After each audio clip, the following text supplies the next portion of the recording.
ಸಕ್ಕರೆ ಸಚಿವ ಶಿವಾನಂದ ಪಾಟೀಲ್ ಆಡಿದಂತಹ ಅದೊಂದು ಮಾತು ಈಗ ವ್ಯಾಪಕ ಆಕ್ರೋಶಕ್ಕೆ ಕಾರಣವಾಗ್ತಾ ಇದೆ. ವಿರೋಧ ಪಕ್ಷ ಮುಗಿಬೀಳ್ತಾ ಇದೆ.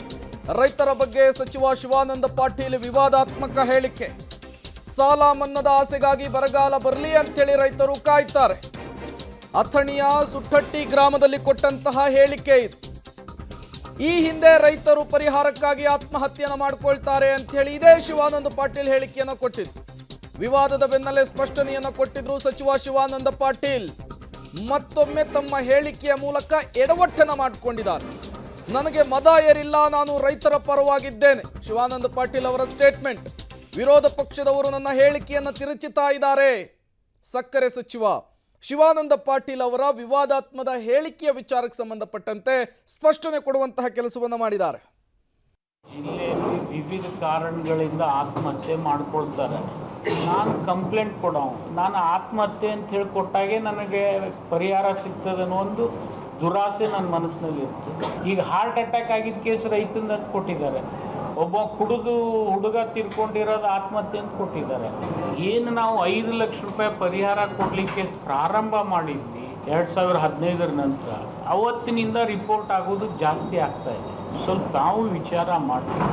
ಕೆಲವು ಮುಖಂಡರು ಏನು ಮಾಡ್ತಾರೆ, ಒಂದು ಏನಾದರೂ ಪರಿಹಾರ ಸಿಗ್ಬೋದು ಅನ್ನೋ ಒಂದು ಆಸೆಗೆ ಬಿದ್ದು ಆ ಥರ ತಪ್ಪು ವರದಿ ಮಾಡ್ತಾರೆ. ಕೃಷ್ಣಾ ನದಿ ನೀರು ಪುಕ್ಕಟ್ಟದ, ಕರೆಂಟು ಪುಕ್ಕಟ್ಟದೆ, ಮತ್ತು ಬಹಳಷ್ಟು ಮುಖ್ಯಮಂತ್ರಿಗಳು ಬೀಜಾನು ಕೊಟ್ಟರು, ಗೊಬ್ಬರನು ಕೊಟ್ಟರು. ಇನ್ನ ರೈತರಿಗೆ ಏನಪ್ಪ ಅಂತಂದ್ರೆ ಒಂದೇ ಆಸೆ ಇರ್ತದೆ, ಮಗನ್ ಮ್ಯಾಗ ಬರಗಾಲ ಬೀಳಲಿ ಅಂತೇಳಿ. ಯಾಕಂದ್ರೆ ಸಾಲ ಮನ್ನಾ ಆಗ್ತದೆ. ಹಂಗ ಬಯಸ್ಬಾರ್ದು. ರೈತರು ಸ್ವಾವಲಂಬಿಯಾಗಿ ಬದುಕಬೇಕು.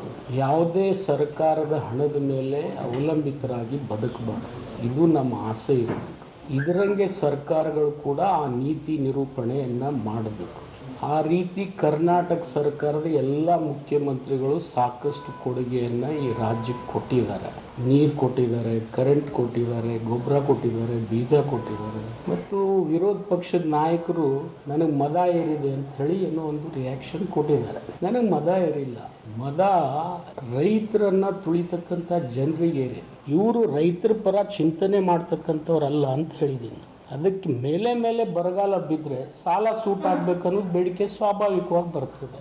ಇದು ಬರೋದಕ್ಕಿಂತಲೂ ನಾವೇ ಸರ್ಕಾರಕ್ಕೆ ಸಾಲ ಕೊಟ್ಟು ಸರ್ಕಾರನೇ ಸದೃಢ ಮಾಡ್ತಕ್ಕಂಥ ಶಕ್ತಿ ರೈತರಿಗೆ ಕೊಡಬೇಕು ಅನ್ನೋದು ನಮ್ಮ ನೀತಿ ಇರಬೇಕು ಅನ್ನೋದು ಏನು ತಪ್ಪಿದೆ ಇದೆ.